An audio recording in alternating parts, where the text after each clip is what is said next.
আরজিকর কাণ্ডের প্রতিবাদে চিকিৎসকদের মিছিলের অনুমতি দিল কলকাতা হাইকোর্ট। বিচারপতি রাজশ্রী ভারদ্বাজ শর্ত সাপেক্ষে মিছিলের অনুমতি দিয়েছেন।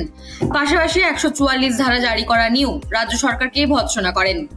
আদালতের তরফে যে শর্তগুলি মিছিলকারীদের দেওয়া হয়েছে তা হলো নির্দিষ্ট পথে মিছিল করতে হবে এবং পর্যাপ্ত স্বেচ্ছাসেবক নামাতে হবে।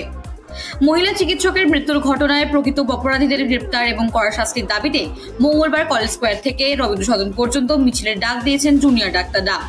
তাদের আরও অভিযোগ, দোষীদের আড়াল করার চেষ্টা করা হচ্ছে।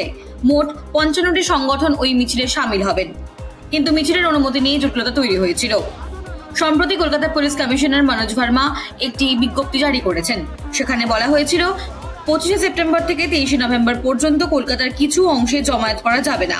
ওই নির্দেশকে চ্যালেঞ্জ করে জোড়া মামলা দায়ের করা হয়। মামলা দায়ের করে সিপিআইএম এবং জয়েন্ট ডক্টরস ফোরাম। সোমবার মামলাটির শুনানি হয় বিচারপতি রাজশ্রী ভারদ্বাজের এজলাসে। শুনানি চলাকালীন মামলাকারীদের আইনজীবী বিকাশ রঞ্জন ভট্টাচার্য জানান, যে জায়গায় 144 ধারা বা ভারতীয় ন্যায় সংহিতার 163 নম্বর ধারা প্রয়োগ করা হয়েছে ওই রাস্তা দিয়ে মিছিল যাবে না। সুতরাং চিকিৎসকদের মিছিলের অনুমতি না দেওয়ার কোনো কারণ নেই।